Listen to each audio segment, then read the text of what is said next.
et à notre émission hebdomadaire, l'image de l'Afrique. Et aujourd'hui, on vous parle des discussions qui ont eu lieu il y a de cela quelques jours à Addis Abeba, le 30e sommet de l'Union africaine. Et on va parler un peu plus de ce chantier de réforme que doit subir normalement l'Union africaine dans l'année à venir et sûrement pour les années suivantes. Alors avant de vous présenter qui seront nos invités ce soir, un petit coup d'œil aux discussions qui ont eu lieu à Addis Abeba. Si depuis sa création en 1963, l'Union africaine a souvent changé son fonctionnement et même sa dénomination, c'était afin d'atteindre l'objectif majeur d'autosuffisance. L'Union africaine a été créée en 2013, 30 ans après son aîné, l'Organisation de l'Unité africaine, OUA. Les chefs d'État et de gouvernement africains réunis à Kigali en 2016 pour la 27e session ordinaire de l'Assemblée générale de l'Union africaine se sont focalisés sur la manière de rendre le continent plus pacifique, unifié et autosuffisant. Il a été alors décidé que pour atteindre l'objectif de l'autosuffisance budgétaire, chaque pays du continent prélève une taxe de 0,2% à l'importation sur les biens éligibles. Cependant, Abdoulaye Saber Fadoul, qui dirige la commission chargée de suivre les aspects financiers de l'Union africaine vers l'autosuffisance, explique que ce voyage n'a pas été facile. À la création de l'OUA.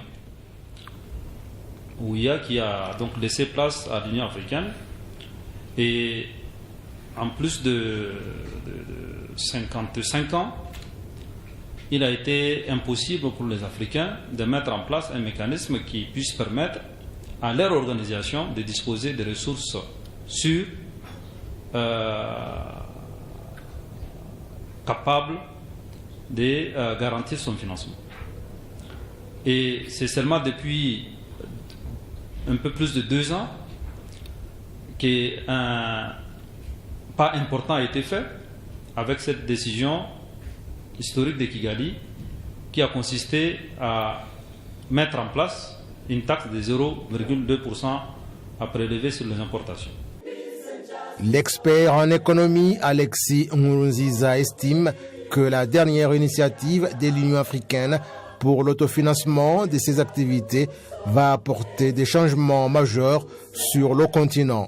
Mu myaka 50 ishize Afrika yaranzwe n'ibibazo za coup d'État, intambara, inzara. Au cours des 50 dernières années, l'Afrique a été caractérisée par des coups d'État, des guerres, de l'insécurité et la famine, mais c'était parce que d'autres personnes prenaient des décisions pour le continent. L'agenda 2063 a été adopté pour voir où l'Afrique sera dans 50 ans à venir, mais il a été constaté que rien ne pourra être réalisé sans autonomie budgétaire.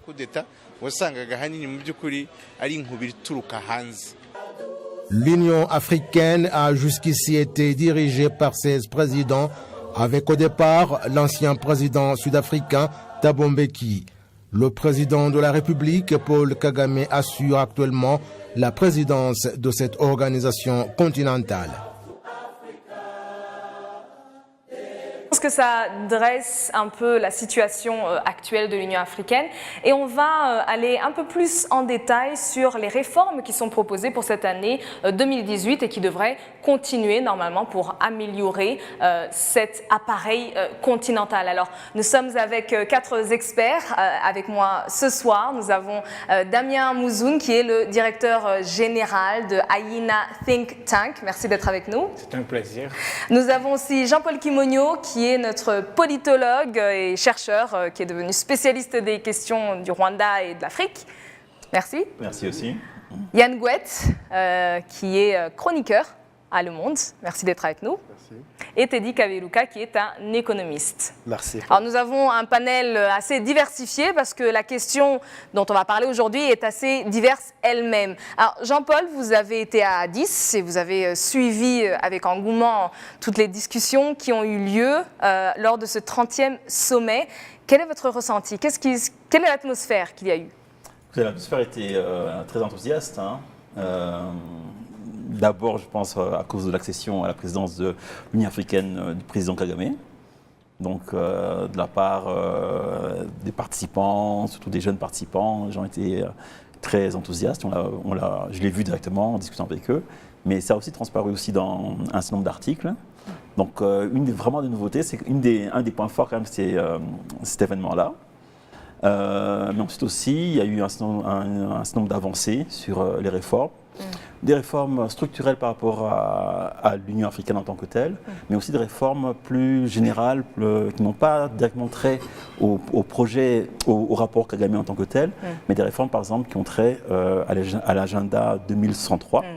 Et avec un certain nombre de traités très importants, dont je pense certainement on va discuter, qui font que cette année, des projets très importants sur le marché commun africain, sur le marché aérien commun, sur la liberté de mouvement des biens et des personnes ont été décidés. Et voir que 3 importants traités comme ça sont décidés en une seule fois, bon, ça va se dérouler avec un peu plus de temps. Ça augure et ça permet d'être optimiste pour l'avenir. Donc il y a eu tout d'un coup un coup d'accélérateur par rapport au travail de l'Union africaine. Parlons de ce coup d'accélérateur d'ailleurs. Ce n'est pas la première fois que l'Union africaine est réformée. Qu'est-ce qui est particulier pour ce round de réforme, entre guillemets? Je pense que ce serait mauvais de faire un petit retour en arrière pour voir d'où on part. Je crois que dans le reportage, ça a été mentionné. L'OUA a été fondée en 1963. Avec déjà, quand on regarde le discours de Kwame Nkrumah à cette époque-là, déjà il dessine les contours d'une union, à la fois une union politique, économique, une union africaine intégrée. Et donc quand on regarde, ça fait 55 ans aujourd'hui, on a, il me semble-t-il, un peu pour la première fois quand même, le sentiment que réellement les choses sont en mouvement. Après plusieurs années, effectivement, où on a le sentiment que l'Union était assez éloignée des peuples, et qu'elle avait du mal à répondre aux défis finalement du continent. Là, effectivement, pour la première fois, et ça me semble assez important, on a clairement au niveau, et ça a été ressenti, je crois, même au niveau des populations, et je rejoins effectivement Jean-Paul sur l'engouement suscité par la prise de fonction du président Kagame. Effectivement, on sent qu'il y a une convergence des pays africains qui sont convaincus qu'il est temps de bouger. On reviendra peut-être sur Kwame Nkrumah et peut-être la différence entre l'union avec des pays qui sont souverains et la position qui était celle de Senghor peut-être. Mais vous parlez de l'engouement, de ce qui s'est passé au niveau à Addis. Et l'une des raisons peut-être de la réforme, c'est aussi de rendre l'Union africaine un peu plus proche de son peuple. Alors, est-ce que vous pensez, Damien, qu'à ce niveau-là, les réformes peuvent réellement atteindre cet objectif? Oui, d'abord, les réformes qui ont été entamées déjà, ça fait 2 ans de cela que l'Union africaine s'est réunie ici à Kigali et il a peut-être quand même suscité beaucoup d'espoir dans la tête des gens en Afrique, des peuples, surtout de la jeunesse. Je pense qu'1 an ne serait pas suffisant parce que la personne visée aujourd'hui, c'est le président Kagame et il n'a que 1 an. Et même dans son discours, il a dit qu'1 an ne pourra pas être suffisant pour faire réformer le continent, mais on ne pourra plus attendre des décennies encore pour faire mettre le continent sur les rails parce qu'aujourd'hui, le besoin est pressant. Vous allez voir dans tous les coins, les jeunes, les femmes, dans tout le continent, c'est comme si c'est devenu un impératif. Si l'Afrique ne s'unit pas, c'est comme si c'était un problème. Et les gens trouvent que c'est la façon maintenant qu'il faut aller. Donc je pense que peut-être que les choses iront plus vite qu'on l'aurait cru. Soyons patients et que chacun fait son travail, on verra ce que ça va donner. Et je pense que ça revient aussi sur cette question de autant d'initiatives qui sont lancées d'un coup. C'est un peu ce coup d'accélérateur dont a besoin l'Union africaine? Oui, je pense tout à fait. Et je pense que l'Union africaine, en confiant le projet des réformes au président Kagame, cherchait justement cet effet-là. Et on a la chance maintenant de voir la résultante de ce projet-là qui commence à apporter des fruits. Mais je voudrais peut-être revenir un peu sur ce que mon collègue vient de dire. Le président Kagame reste saisi de la question même après sa présidence. C'est-à-dire il reste d'une part, d'autre part aussi, il y a l'Union africaine aussi. La question des réformes. La question des réformes en tant que telle. Mais maintenant, dans ce projet-là, il y a une autre personne aussi qui est très importante aussi, c'est Moussa Faki Mahamat, qui lui aussi est très engagé et qui lui travaille dans la machine elle-même. Donc c'est c'est pas seulement la présidence du président Kagame qui s'occupera des réformes, il y a aussi d'autres instances. C'est toute une équipe, et puis l'équipe des réformes est bien connue, c'est une équipe assez diverse et assez... Qui a montré ses capacités dans diverses positions. Revenons à vous, Monsieur Teddy. On parle des réformes de l'Union africaine et c'est beaucoup lié à la question économique aussi, du développement, de la transformation structurelle. Est-ce que ces réformes-là arrivent à un moment où elles peuvent réellement permettre d'accélérer ce développement économique? Il faut dire que par rapport à l'histoire que ce soit l'Union africaine qui est aujourd'hui, par rapport à l'OUA, les questions économiques n'étaient pas vraiment traitées à leur juste valeur. C'était plus la politique, les coopérations entre pays, mais les questions économiques n'étaient pas discuter et trouver de solutions.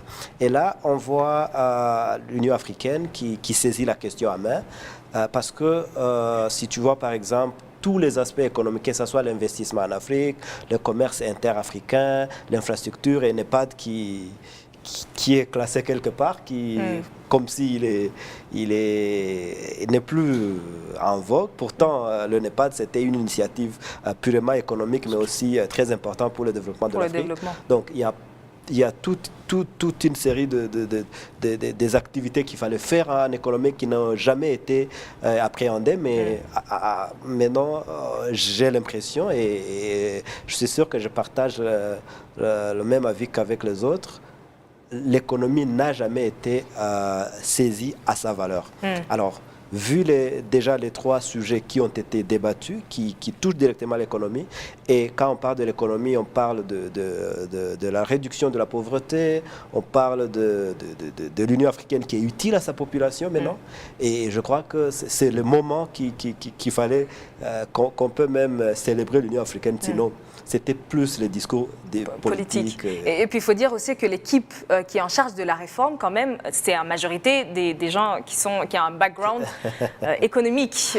On a Carlos Lopez, Vera Songwe qui ont été à la tête mais il faut dire de la que CEA. Quand on parle de l'Afrique dans le concert des nations, on parle le continent le moins avec le PIB, on parle le continent avec la pauvreté extrême. Donc, qui ne commercent pas entre elles, etc. Donc c'est ça le problème. La description de l'Afrique sur le concert des nations, c'est sa pauvreté. Et pourtant, si tu vois l'inverse de l'équation, l'Afrique a des potentiels économiques énormes. Donc il fallait vraiment qu'on discute les problèmes liés à des faits économiques. Revenons un peu sur les initiatives qui ont été lancées. Ce sont des initiatives quand même assez ciblées.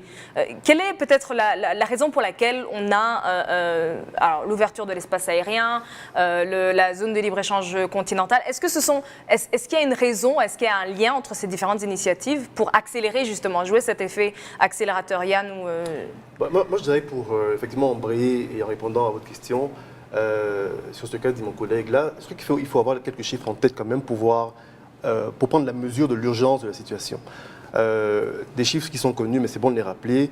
La population africaine est à 110% jeunes, moins de 30 ans. Ces jeunes de moins de 30 ans sont à 70% extrêmement pauvres, moins de $2 par jour. Et tout le monde a en tête effectivement la croissance démographique qui est très importante en Afrique. Donc je crois que ces questions-là se sont réellement imposées au sein des différents gouvernements. Et ce qui fait que finalement, les questions économiques dont parlait mon collègue se sont imposées à l'agenda de l'Union africaine. Et effectivement, les mesures qui ont été prises vont dans le sens effectivement d'une intégration économique plus poussée, mais avec clairement l'objectif d'un développement économique à la hauteur des enjeux qui se posent au continent. C'est-à-dire de tirer avantage un peu de cette jeunesse, avoir accès à cette dividende démographique. Peut-être pour rebondir un peu sur votre question, ces traités sont cruciaux pour l'activité économique. Que ce soit par exemple la formation d'un libre-échange sur le plan continental, que ce soit par exemple la liberté de circulation des biens et des personnes, c'est parmi les mesures économiques les plus fondamentales à ce niveau-là. donc à un niveau continental, donc qui ne peut pas aller au niveau du terrain en tant que tel.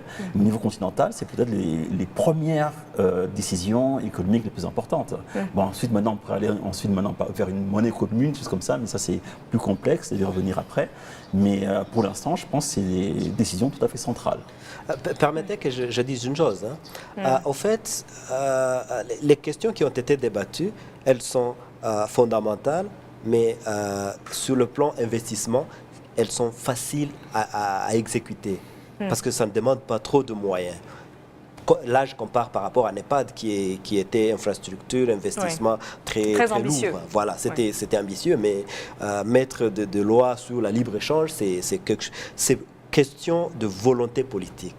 Mettre en place les mécanismes pour laisser les gens, les commerces transfrontaliers, que ce soit même le décret sur le marché commun d'aviation en Afrique, c'est question de volonté politique. Donc je crois que sur le plan stratégique, c'était vraiment un bon choix de faire des initiatives qui nécessitent le moyen plus ou moins abordable dans le court terme et plus tard on peut les chefs d'État peuvent confronter des sujets qui demandent des investissements énormes pour le continent. Et justement on a parlé, certains analystes ont dit que voilà il n'y avait pas nécessairement une représentation à haut niveau, d'autres personnes qui ont dit qu'il y avait eu un accueil mitigé. Mais la réalité est qu'on a eu pas mal de retours positifs et un accueil positif. Quel est votre ressenti, vous qui avez participé aux échanges? Oui, quand même, il y a quelques résistances par rapport aux réformes. De façon précise, je pense qu'il n'y a pas de secret, c'est sorti dans les journaux.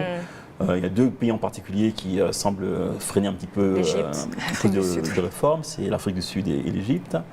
Mais il y a eu une discussion approfondie entre les différents chefs d'État et très fortement, la très grande majorité des chefs d'État qui étaient présents ont fait comprendre un petit peu à ces deux pays-là qu'il fallait suivre le mouvement. Et surtout qu'il n'y a pas eu de refus en tant que tel, mais une volonté de renégocier. De revoir un petit peu le processus qui a amené les réformes, parce que ce soit l'Afrique du Sud ou l'Égypte disent que le processus de prise de décision n'a pas été vraiment conforme par rapport aux prises de décision normalement, la forme dont ça se fait dans l'Union africaine.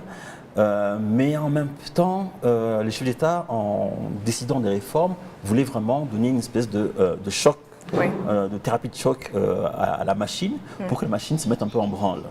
Or, ce que ces deux pays reprochent un petit peu au processus des réformes, c'est qu'il serait parti d'une retraite des chefs d'État et ensuite il aurait été adopté à l'Assemblée générale au lieu de passer par le conseil le travail de fond. Des ambassadeurs permanents à Addis et tout ça.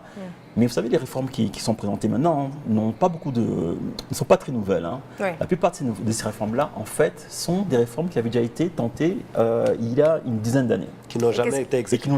Et pourquoi? C'est ça la question, justement. Ce processus-là extrêmement lourd qui fait qu'au bout du compte, les réformes sont complètement noyées. Et alors, les chefs d'État ont décidé de prendre les choses en main en faisant un petit peu de façon nouvelle, en injectant aussi leur volonté politique. Et ces deux pays-là, au contraire, voudraient qu'on revienne un petit peu à la façon ancienne, avec beaucoup de risques qu'au bout du compte, ces réformes-là sont complètement galvaudées. Moi, je dirais qu'il peut y avoir aussi une raison économique, intérêt économique pour ces pays. Parce que si je fais une analyse par rapport à leur niveau économique, par rapport au reste des pays africains, et leur niveau d'export aussi. C'est ça. Donc l'Afrique du Sud, l'Égypte, c'est des grandes économies par rapport au reste des pays africains. Et quand on parle des chiffres, pour eux, ce sont des milliards, alors que pour les autres, les chiffres ne sont pas aussi exagérés. Il y a un point. Mais il y a un autre point qui est lié au système de gouvernance dans différents pays. Quand on parle, par exemple, de 0,2% des taxes des importations en dehors d'Afrique, mais on connaît pas mal des pays d'Afrique qui n'ont pas de système de gestion, qui n'ont pas de système de douane, où il y a la fraude, c'est colossal. Mais ce n'est pas le même scénario qu'en Égypte, qu'en Afrique du Sud. Donc, pour eux, non seulement ils peuvent dire que le processus n'était pas bon, mais ça peut être aussi une raison, que ce soit économique, intérêt financier, qui dit, mais écoutez, allons doucement pour voir les choses et voir comment ils peuvent influencer à leur faveur.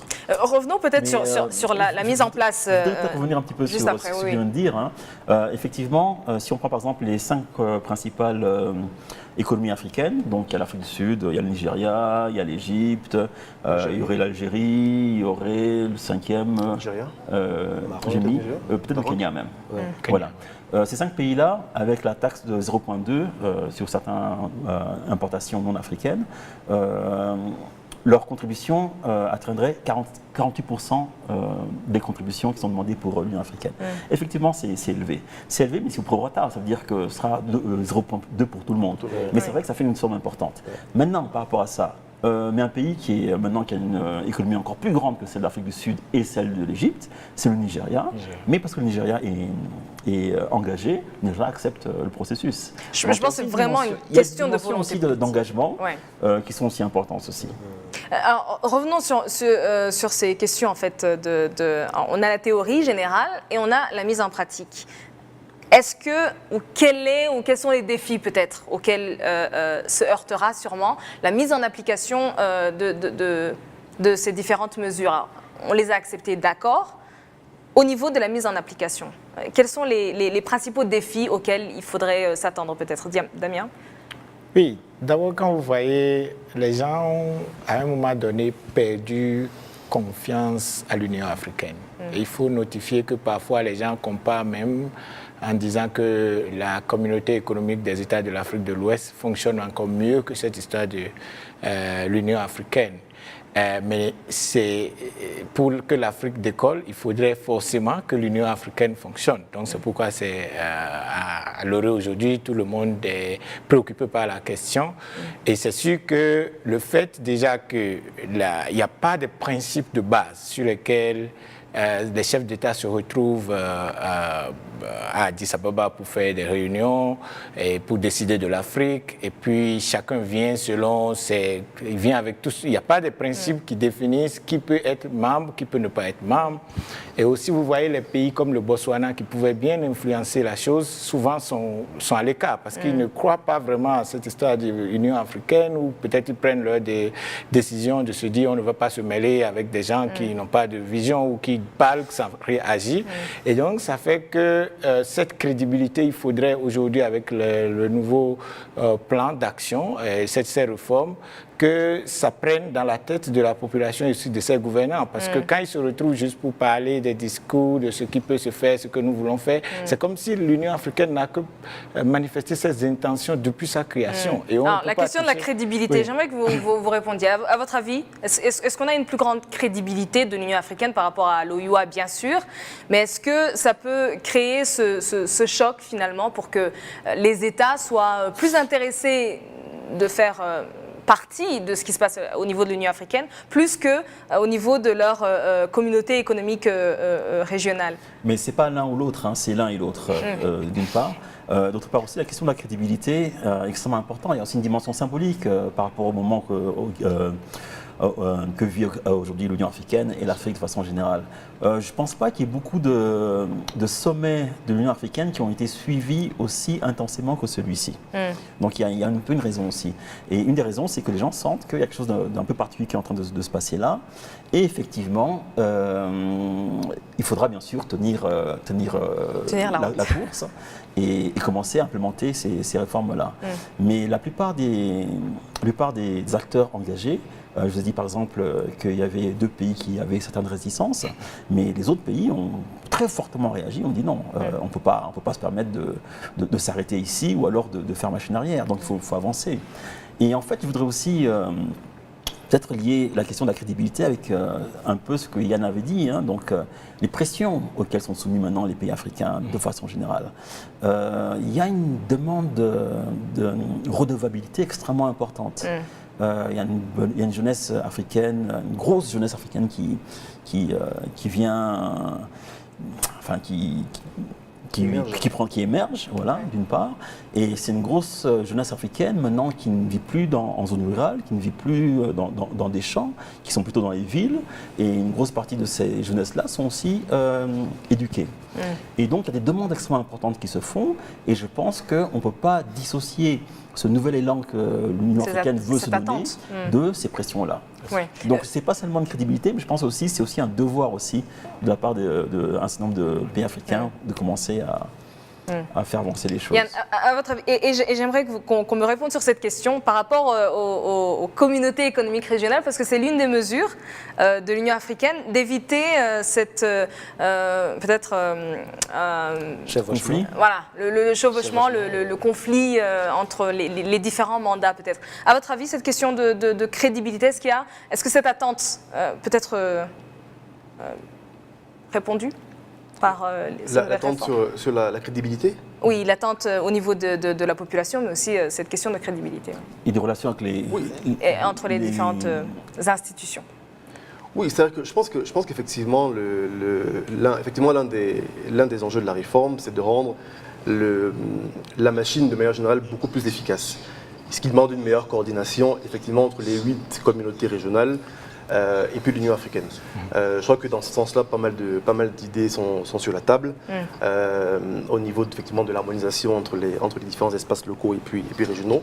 Je pense que ça va dans le bon sens au niveau de la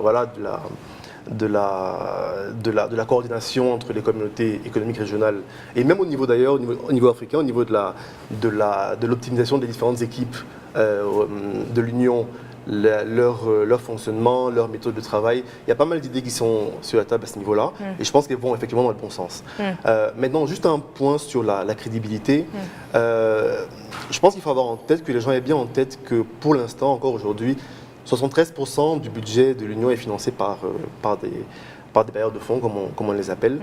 Et je pense que c'est un point qu'on ne souligne pas assez, mais c'est un problème qui n'est pas qu'un problème économique, ou plutôt c'est un problème qui en fait a des conséquences politiques. Oui. Parce qu'une union qui est incapable de s'autofinancer est une union qui est incapable d'avoir une voix réellement au sens politique du terme. Donc pour moi, c'est ça l'enjeu réellement de cette réforme. Et effectivement, quand on la lie en effet à la question de la pauvreté, de la démographie et de l'accroissement des jeunes qui sont de plus en plus exigeants, en effet, on se rend compte qu'il y a une urgence à réformer, y compris, effectivement, à commencer d'ailleurs par effectivement le financement de l'Union.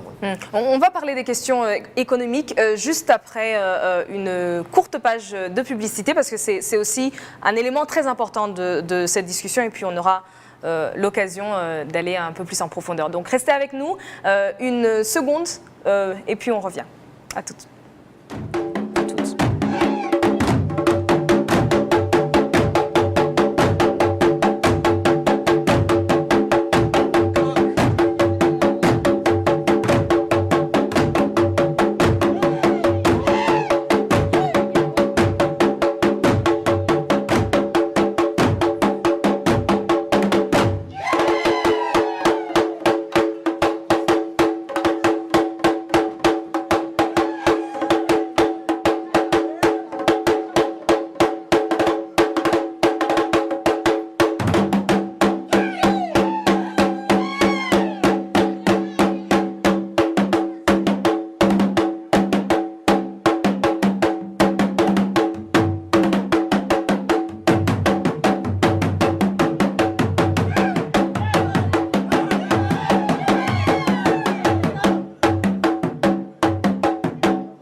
est de retour et vous êtes toujours sur l'image de l'Afrique. On parle des réformes de l'Union africaine et nous nous étions arrêtés sur cette question économique. Quel est l'impact économique de ces réformes et aussi quelles sont peut-être les raisons économiques qui vont pousser ou accélérer ou poser des défis à cette réforme. Alors parce que les grands discours ne vaudront jamais mieux que les images, un petit coup d'œil peut-être aux différents reportages qui ont été pris lors du sommet, puis on revient pour le commentaire.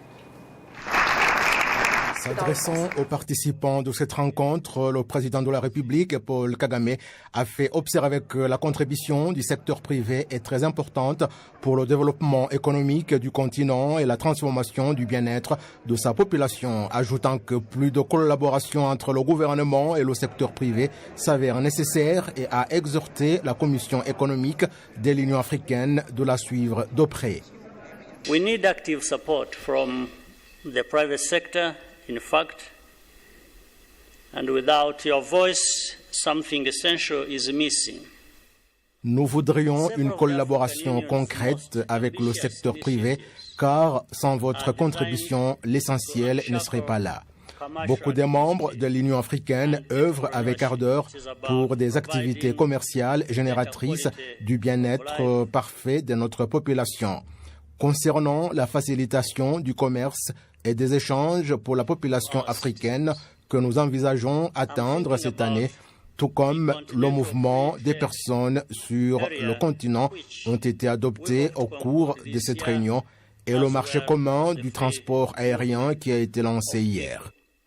Adopted during the summit and the single African air transport market, which we inaugurated yesterday. À propos de la santé, le président Paul Kagame a fait savoir que si les organes du secteur privé apportent une contribution tangible au partenariat avec le gouvernement, l'on trouverait ainsi une solution essentielle aux services de qualité pour la population. Inadequate medical care costs companies and the public sector a lot of money and a lot of productivity. Ce qui est évident, c'est que le secteur de la santé coûte cher aux sociétés et centres publics et le résultat diminue suite aux maladies et accidents. Toutefois, le secteur privé est l'un des détenteurs des solutions. Le récent rapport de International Finance Corporation a montré que beaucoup de services de santé délivrés en Afrique ont été laissés au secteur privé. Cela ne signifie pas que le domaine médical est seulement dans les mains du secteur privé, mais c'est plutôt une façon de trouver des solutions qui conviennent dans l'octroi des soins médicaux de qualité. Nous collaborons avec le centre américain Zipline dans l'usage des drones dans la distribution du sang et d'autres équipements médicaux en zone rurale. To deliver blood and other medical supplies to rural areas. La réunion sur le commerce et l'investissement en Afrique est consécutive à la 30e Assemblée générale des chefs d'État et de gouvernement des pays membres de l'Union africaine qui s'est tenue à Addis Abeba en Éthiopie. Vous avez parlé il y a quelque temps avec M. Kaberuka qui a mis en avant l'importance de cette intégration économique. Alors, à votre avis, on a parlé du secteur public, secteur privé, des partenariats qui doivent être mis en place, mais est-ce que cette intégration économique est possible aujourd'hui ? Je dirais qu'elle est possible et même impérative pour le développement. Mais néanmoins, on ne peut pas négliger les défis auxquels le continent fait face. Ici, je dirais par exemple à la question de corruption qui a été qui a fait à la une des discussions parce que c'est un des fléaux du continent. Je dirais que malgré que l'Union africaine est une grande organisation, mais il y a des organisations régionales qui eux-mêmes ont des difficultés de s'autofinancer en termes de budget, que ce soit le budget de fonctionnement, que ce soit le budget d'investissement. Mais en partant plus loin aussi, même les pays, la plupart des pays africains ne sont pas à la hauteur de financer leur budget Donc, ils dépendent de l'aide extérieure. Donc, à mon avis, il y a une corrélation entre les économies nationales, les économies régionales et l'économie continentale. Donc, on ne peut pas résoudre un problème et laisser l'autre. Si on veut vraiment développer l'Afrique, il faut que ça commence. Je suis tout à fait d'accord, ça commence au niveau continental parce qu'il y a des défis auxquels les pays peuvent résoudre ensemble, notamment le problème de commerce transfrontalier, le problème d'investissement en Afrique, le problème de mouvement migratoire des biens des personnes, mais aussi sur le plan national et régional. C'est aussi impératif pour le résoudre. Par rapport à la question de cette crédibilité, pourquoi les pays seraient intéressés à verser leur cotisation ou leur contribution à l'Union africaine? Parce que c'est aussi important de se dire, mais pourquoi un pays qui à peine finance 30% de ses dépenses va prendre une partie de ses revenus, une partie pour verser à l'Union africaine? Il faut qu'il y ait, il faut que le pays trouve le gain à cette appartenance régionale.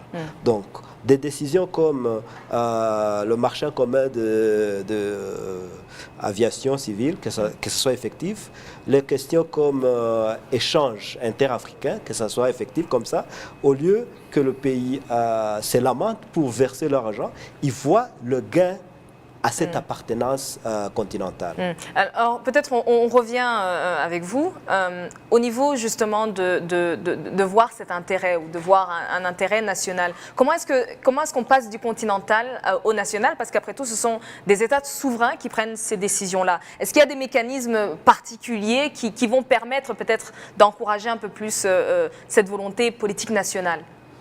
Oui, quand un pays signe un traité et qu'il le ratifie surtout, ça devient, il prend force de loi. Et donc quand même, on fonctionne dans des systèmes minimalement organisés, surtout entre États. Et une fois qu'il y a une loi, il y a des lois qui sont décidées, ça ne veut pas dire qu'elles vont être complètement appliquées, mais il y a quand même un début de possibilité d'application. D'une part, d'autre part aussi, il y a aussi le monde des affaires aussi. Ça veut dire que si politiquement les choses peuvent être difficiles, mais le monde des affaires, si par exemple il y a un libre-échange au plan continental, c'est le monde des affaires qui va faire des pressions aussi pour que ces traités-là soient mis en application. On a parlé de différents traités, mais il y en a un sur lequel je voudrais peut-être revenir, c'est celui du libre-échange interafricain. Aujourd'hui, l'Afrique commerce. Je pense que c'est 5% du commerce interafricain qui se fait, 5% du commerce africain qui se fait à l'intérieur de l'Afrique. 16%, si je ne m'abuse. 16%. C'est toujours, en tout cas très peu. Insignifiant. Dans tous les cas. Mais beaucoup plus petit que par exemple l'Afrique et la Chine. Oui, l'Afrique et l'Asie, c'est à peu près 60%, et puis on a des 50%, ce genre de choses. Et la libération du marché commun au niveau continental devrait booster la croissance économique de façon extrêmement forte. Il semblerait qu'il s'agit même l'une des stratégies les plus probantes pour vraiment avoir des gains de productivité, mais aussi des gains de croissance les plus importants. Et ça, c'est une question de volonté. Et comme disait notre collègue ici, ça ne coûte pas grand-chose. Voilà. Donc ce n'est que du gagnant-gagnant. Donc il y a un certain nombre de ces décisions-là qui sont extrêmement porteuses. D'ailleurs, on se demande pourquoi est-ce qu'on ne l'avait pas pris avant d'ailleurs. Oui, justement pour ça. Oui. Permettez. Il y a un défi auquel l'Afrique fait face, le marché mondial. On a vu il y a 2 ans, là où les prix sur le marché mondial ont diminué énormément sur tous les produits que l'Afrique exporte sur le marché mondial, que ce soit les produits agricoles, que ce soit les matières premières.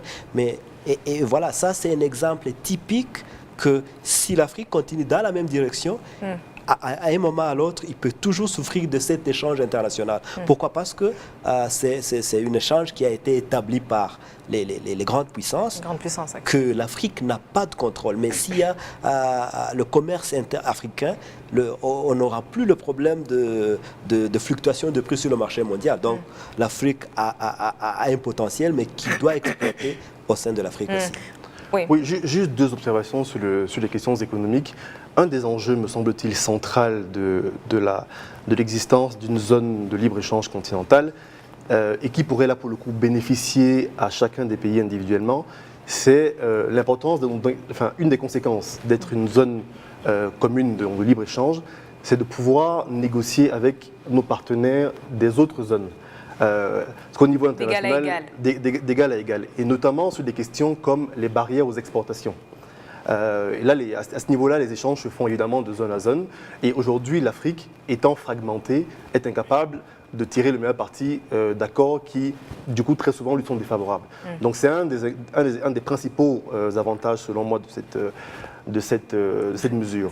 Deuxième chose, toujours sur le plan économique, il faut avoir toujours en tête les grands enjeux, notamment démographiques, de pauvreté, de jeunesse. Il faut savoir que une des bonnes nouvelles quand même, quand on regarde la dynamique des échanges commerciaux interafricains, 50% de ces échanges commerciaux à peu près se font sur des produits manufacturés. Et je crois que c'est plutôt une bonne nouvelle. Et l'intérêt d'une zone de libre-échange, là pour le coup, serait qu'on pourra sûrement avoir un renforcement de nos secteurs industriels. Voilà. Et ça, ce serait extrêmement intéressant du point de vue de la création de richesses et donc d'emplois. Alors, ça a été rappelé notamment par les investisseurs. On sait que Mufuluki est revenu sur ce développement de la capacité industrielle au niveau du continent de manière extensive. Maintenant, la question et le problème qu'on a au niveau du commerce, notamment intra-africain, c'est que les pays africains ont tendance à produire et à commercer sur les mêmes, plus ou moins au même niveau des chaînes de valeur. C'est-à-dire qu'ils produisent plus ou moins les mêmes éléments. Alors, c'est la question un peu de la poule et l'œuf. Est-ce qu'il faut d'abord développer le commerce pour que les industries se développent ou faut-il d'abord développer les industries pour avoir quelque chose à commercer? Enfin, à mon avis, il faut un marché. Oui. Il faut un marché pour attirer l'investissement. C'est clair. Donc, si tu n'as pas un marché, tu ne peux pas investir. Parce que la première chose qu'on fait dans l'analyse d'investissement, c'est le marché. Quand le marché est garanti, l'investissement suit. Donc, là, il n'y a pas deux choix, deux mesures. Donc, il faut un marché sûr, il faut un marché stable aussi, et là, l'investissement va suivre. Mais par rapport à cette question de commercialisation de matières premières, en fait, si on produit le café et il est exporté à la valeur de la récolte agricole, donc la valeur ajoutée, elle est vraiment minime, presque inexistante d'ailleurs.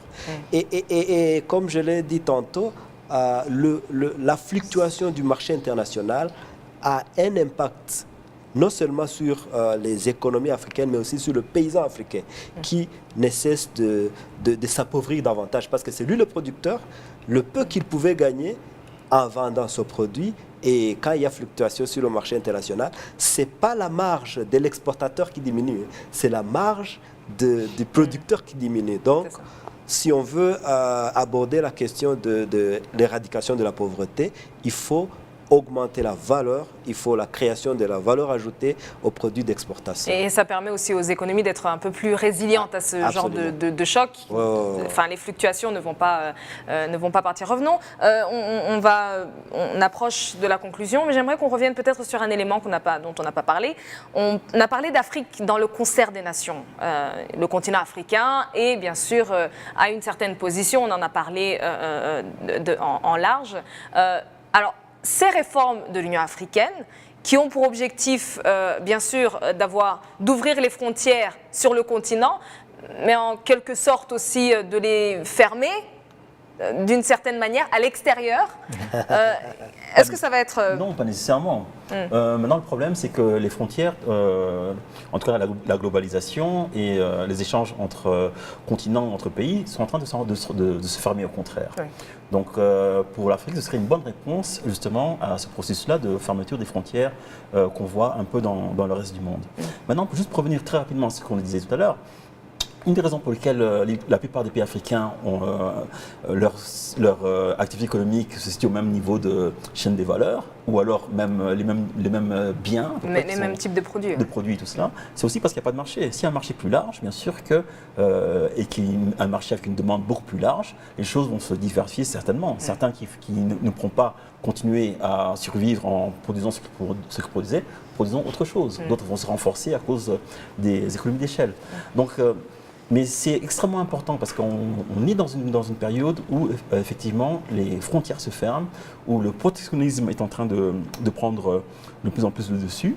Et une des réponses pour l'Afrique les plus importantes, justement, c'est de s'ouvrir à l'intérieur. Exactement. Et surtout que les produits qu'on veut transformer sur place serviront d'une certaine manière à aussi remplacer, dans une certaine mesure, aux produits qui coûtent très cher à importer d'autres continents. On a aussi parlé des commentaires, de certains commentaires de part et d'autre. Est-ce que, disons, quel est l'accueil, entre guillemets, de ces questions de la réforme à l'extérieur, de la part des autres continents à peu près? D'abord, je ne sais pas si vous êtes au courant qu'il y a l'information qui circule déjà que la Chine est en train d'espionner l'Union africaine à travers sa direction. Et moi, je disais que les gens sont venus construire le bâtiment pour vous. Maintenant, s'ils installent des choses, c'est le prix à payer aussi. Et donc, quelque part, je pense que les grands pays qui ont toujours eu cette influence, et parfois c'est juste une question d'approche, parce que à l'intérieur déjà de l'Afrique, quand vous voyez comment nous les Africains, nos États, nos législations traitent les Africains qui veillent peut-être investir ou créer des entreprises dans les pays, cette question n'est pas souvent abordée. Mais quand vous voyez comment des gens qui viennent peut-être du Kenya, qui voudraient installer une société au Ghana ou même en Tanzanie tout près, la façon on se traite entre nous, c'est déjà ça, déjà la barrière. Mais quand un Américain vient, qu'on veille ou pas, on a ce complexe de c'est le blanc quand même, donc et ça joue. J'espère que ça va changer, ça, Yann. Ça change, ça, quand même. Oui, ça change, ça va changer, j'espère. Pas très convaincant, pas très convaincu. Non, il n'y a pas de raison que ça ne change pas, mais donc... Alors, ça va être le mot de la fin. Mais je pense dans un certain nombre de pays, cette façon de penser n'est vraiment pas aussi forte que cela.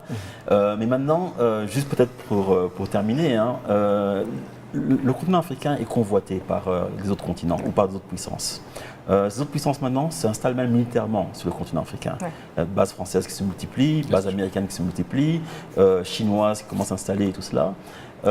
Et bien sûr, derrière la présence militaire, il y a aussi des visées économiques qui sont derrière. Si l'Afrique prend les devants et s'occupe de ses affaires et essaie de le faire pour ses propres intérêts, je pense que c'est la meilleure réponse qui pourrait se donner par rapport aux nouvelles tendances. Un meilleur positionnement donc du continent africain et à travers justement prendre en main, disons, notre avenir sans répondre au choc extérieur. Merci à vous, on va devoir s'arrêter là. Merci à vous tous et surtout à Damien Mouzoun.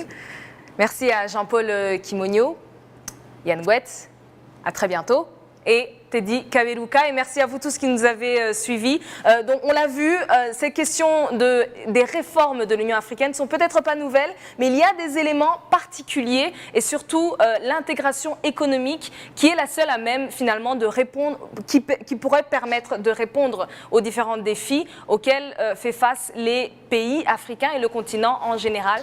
Merci à vous tous et la semaine prochaine on parle un peu plus de cette zone de libre-échange continentale et quels sont les tenants et les aboutissants des différentes discussions. Merci à vous tous et continuez la conversation sur les médias sociaux avec le hashtag Images de l'Afrique. À très bientôt.